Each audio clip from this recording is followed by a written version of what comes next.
నమస్తే, జై శ్రీరామ్, భారత్ మాతాకి జై, వందే మాతరం. నేను మీ విలాసాగరం రమేష్. చాలా జాగాల్లో మనం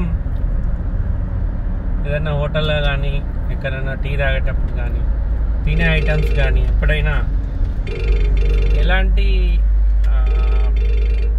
చూడకుండా కేవలం బోర్డులు చూసిపోయి తింటూ ఉంటాం.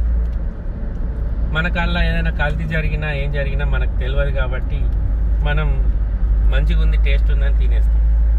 అట్లనే మన జీవితంలో కూడా మనం లైవ్లో మన కళ్ళతో చూడకపోయినా ఎక్కడో ఎవరో ఏదో చెప్పింది మనం విని వాళ్ళు నిన్ను ఇట్లా అన్నారు అట్లా అన్నారు అని కూడా వెంటనే రియాక్ట్ అయ్యి వాళ్ళ మీద మనం కోపం పెంచుకుంటాం.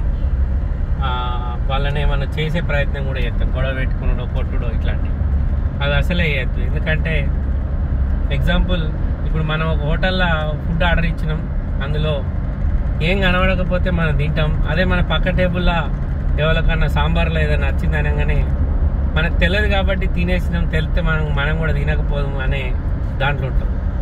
ఎవరన్నా మన గురించి బ్యాడ్ కామెంట్ చేసినా, మనల్ని తిట్టినా, ఏమన్నా అది మన కళ్ళతో చూడకపోతే మనం రియాక్ట్ కావద్దు.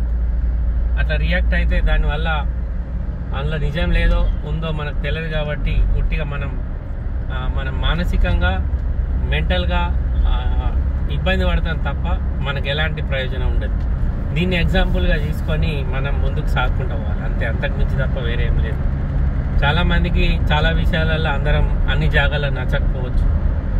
అన్ని తినే పదార్థాలల్లో ఎక్కడ కూడా ఎలాంటి మిస్టేక్ జరగకుండా ఆర్డర్ మనం ఇచ్చింది రాకుండా ఉండకపోవచ్చు. ఒకవేళ ఏదైనా కనబడ్డా కూడా మనం దాన్ని ఇమీడియట్లీ వాళ్ళు మనకు తెలియకుండా తీసి మళ్ళీ ఫ్రెష్ ఇదే ఇప్పుడే తీసుకొచ్చినా అని మనకి ఇచ్చే అవకాశం కూడా ఉంటుంది. మేమున్న ఫ్యామిలీతోటి ఒక రెస్టారెంట్కి వెళ్ళి మా ఊర్లో మా ఫ్రెండ్దే బిర్యానీ ఆర్డర్ ఇస్తే చల్లగైన బిర్యానీ తీసుకొచ్చి పెట్టి ఆ ప్లేట్లో కొంచెం వేసుకున్నాం, మనిషికి ఒక పీస్ వేసిండు.